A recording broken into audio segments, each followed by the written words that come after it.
Hi everyone, good morning. So hi mga kakimpaw, kumusta na? So ayan, nandito na naman tayo guys. At welcome back sa aking YouTube channel. This is Manay Gina.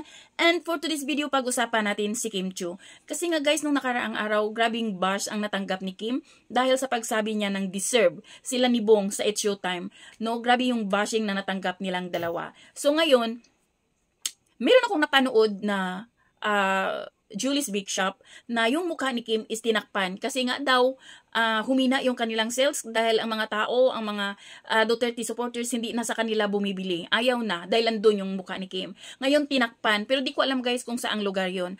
So ito pupunta sila ni Kim sa Cebu, sa Coronadal, sa Jinsan.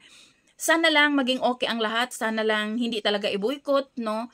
Kasi alam naman natin guys na marami ang Kim Pao fans pero alam din naman natin at ito ay real talk, marami ang Duterte supporters talaga.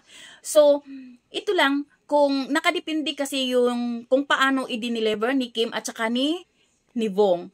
At kasi nagets ko yung point ng Duterte supporters na sinabi nasaktan kasi ang pagkasabi kasi ni Bong is sa gulo at sa ingay ngayon, yung pahinga mo or pahingan nyo is deserve.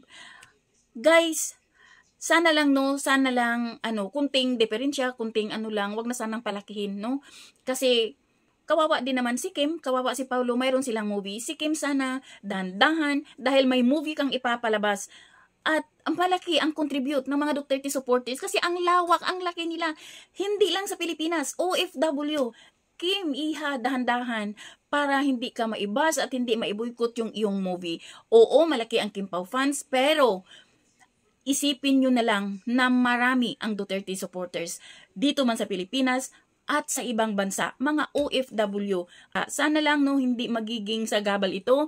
Sana maging okay, smooth yung movie ng Kim Pao. Sana blockbuster ito. Kasi excited naman na ang lahat na mapanood. Alam naman natin na itong pelikula na to is inaabangan ng lahat. At sa mga Kim Pao, gulang Kim, gulang, kaya mo yan. At laban. Kasi malapit nang ipapalabas ang iyong movie. So yun lang guys. Thank you for watching. Bye. God bless everyone.